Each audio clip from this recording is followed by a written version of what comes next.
رسول اللہ صلی اللہ علیہ وسلم نے ارشاد فرمایا کہ جس کے ہاں بیٹی پیدا ہوئی اس نے اسے زندہ درگور نہ کیا، نہ اس کو حقیر سمجھا، نہ لڑکوں کو اس پر ترجیح دی، تو اللہ تعالیٰ اس شخص کو جنت میں داخل فرمایا۔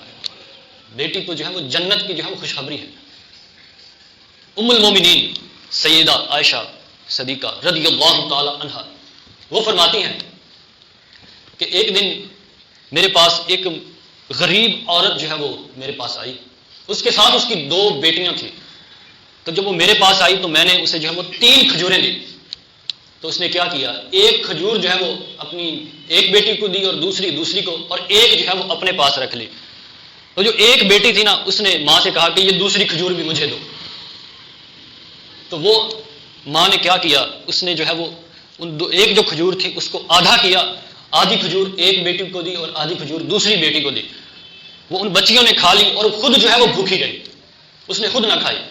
تو حضور علیہ الصلوۃ والسلام جب گھر تشریف لائے تو ام المومنین فرماتی ہیں کہ میں نے حضور علیہ الصلوۃ والسلام سے یہ سارا واقعہ جو عرض کیا کہ آج اس طرح ہوا ہے، تو رسول اللہ صلی اللہ علیہ وسلم نے فرمایا کہ اس کھجور کی وجہ سے، اس ایک کھجور کی وجہ سے اللہ تعالیٰ نے اس عورت پر جنت واجب کر دی ہے اور جہنم سے جو ہے وہ اس کو آزادی دے دی ہے، اس ایک کھجور کی وجہ سے جو اس نے اپنی بیٹیوں پر جو ہے وہ شفقت کی ہے۔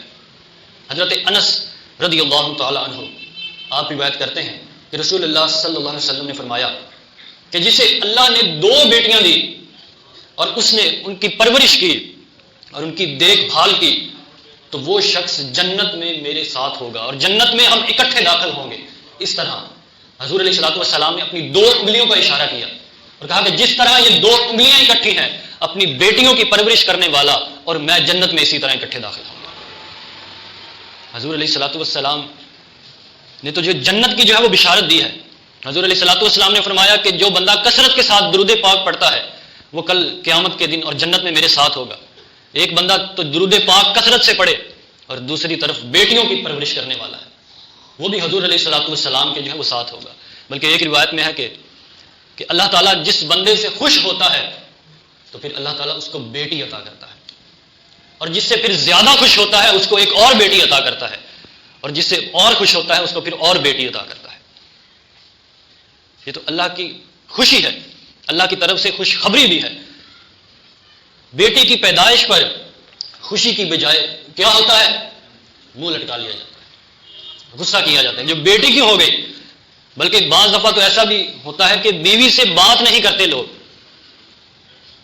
حتیٰ کہ طلاق تک دے دیتے ہیں کہ تمہارے ہاں بیٹیاں کیوں ہیں، طلاق دے دی کہ بیٹیاں کیوں پیدا کی۔ اب وہ اس بیچاری عورت کے بس میں ہے کہ وہ بیٹے پیدا کرے، یہ تو اللہ کی مرضی ہے۔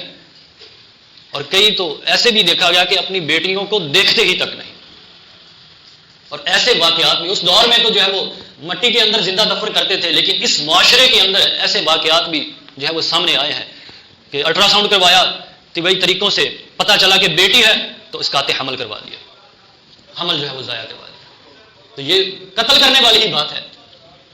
یہ معاشرہ جو ہے وہ جاہلیت کا، دین سے دوری ہے، رسول اللہ صلی اللہ علیہ وسلم کے اسوہ حسنہ جو ہے وہ اس سے دوری ہے۔ اب اس کا یہ مطلب بھی نہیں ہے کہ سارے لوگ ہی ایسے ہیں، ایسا بھی نہیں ہے۔ بیٹیوں سے پیار کرنے والے، بیٹیوں کی ولادت پر خوشی منانے والے لوگ بھی ہیں، بیٹیوں سے محبت کرنے والے بھی لوگ ہیں۔ ایسے لوگ بھی ہیں جن کو اللہ تعالیٰ نے اولاد بھی عطا نہیں کی، وہ ترستے ہیں کہ اللہ تعالیٰ چلو بیٹی ہی عطا کر دے تو صحیح، بیٹی ہی دے دے۔ ایسے بھی لوگ ہیں کہ جن کو اللہ نے بیٹے عطا کیے ہیں، وہ منتیں مانگ کر بیٹیاں لیتے ہیں اللہ تعالیٰ سے کہ اللہ تو ہمیں بیٹی عطا کر۔ حضرت امام احمد بن حنبل رضی اللہ تعالیٰ عنہ، جب ان کے ہاں بیٹی کی ولادت ہوتی تو آپ کے بیٹے ہیں حضرت صالح رحمۃ اللہ تعالیٰ علیہ، وہ بیان کرتے ہیں کہ جب حضرت امام احمد کو بیٹی کی ولادت کی خبر دی جاتی تو بہت خوش ہوتے، اور خوش ہو کر کیا کہتے کہ انبیاء جو ہیں وہ بیٹیوں کے باپ ہیں۔ اللہ تعالیٰ نبیوں کو جو ہے وہ بیٹیاں عطا کی تھی، اور رسول اللہ صلی اللہ علیہ وسلم کو جو ہے وہ اللہ تعالیٰ نے 4 بیٹیاں عطا کی۔ اب صاحبو یہاں پر بھی ایک قابل غور بات ہے، اگر بیٹی کی ولادت ہونا، بیٹی کا پیدا ہونا کوئی عیب ہوتا تو اللہ تعالیٰ نے رسول اللہ صلی اللہ علیہ وسلم کو سب سے افضل چیزیں عطا کی، کائنات کی سب سے بہترین چیزیں عطا کی ہیں۔ تو اگر بیٹی کا پیدا ہونا عیب ہوتا تو اللہ تعالیٰ نے رسول اللہ صلی اللہ علیہ وسلم کو 4 بیٹیاں عطا کی۔ یہ کوئی عیب نہیں ہے، یہ کوئی بدقسمتی بدبختی نہیں ہے بیٹی کی ولادت ہونا، بلکہ بیٹی کی ولادت ہونا تو جو ہے وہ خوشخبری ہے۔